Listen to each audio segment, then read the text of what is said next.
আজকে আমাদের আলোচ্য বিষয় হলো ইতিহাস কী এবং ঐতিহাসিক কী। এই প্রশ্নের উত্তর খুঁজতে হলে বিষয়টির একটু গভীরে প্রবেশ করা দরকার। অতি সংক্ষেপে বলা যায় যে যিনি ইতিহাস চর্চা করেন, লেখেন, তিনি হলেন ঐতিহাসিক। সুতরাং ঐতিহাসিককে বুঝতে হলে ইতিহাস নামক বিষয়টি বোঝা দরকার। ইতিহাস শব্দকে ভাঙলে দাঁড়ায় ইতিহাস, যার অর্থ হলো ঘটেছিল। তাহলে এখান থেকে আমরা জানতে পারলাম ইতিহাসের অর্থ কী। ইতিহাসের অর্থ হলো ঘটেছিল, মানে অতীতে। ইতিহাসের বিষয় হলো অতীত ঘটনাবলী।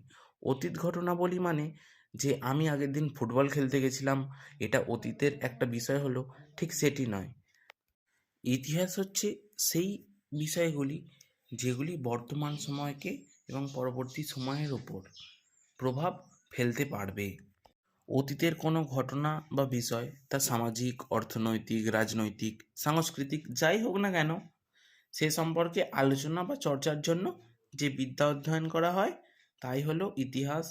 আর এই ইতিহাসকে নিয়ে যিনি কাজ করেন তিনিই হলেন ঐতিহাসিক। ইতিহাসের সঙ্গে ঐতিহাসিকের যোগ নিবিড়। মানুষকে বাদ দিয়ে যেমন ইতিহাস হয় না, তেমনি ঐতিহাসিকও এক্ষেত্রে মূল্যবান ভূমিকা পালন করে থাকেন। কারণ সংশ্লিষ্ট বিষয়ে বিশেষজ্ঞরা ঐতিহাসিক ছাড়া অতীত ঘটনার পরীক্ষা নিরীক্ষা তথা বিচার বিশ্লেষণ আদৌ সম্ভব হয় না।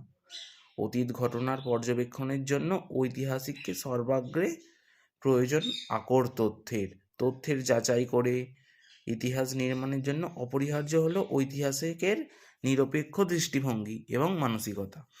অতীত ঘটনার বিচার বিশ্লেষণ করা হয় বর্তমানকালে, এবং এই কাজের প্রয়োজন হয় অতীতের আলোকে বর্তমান পরিস্থিতিকে বোঝার জন্য এবং ব্যাখ্যা করার জন্য।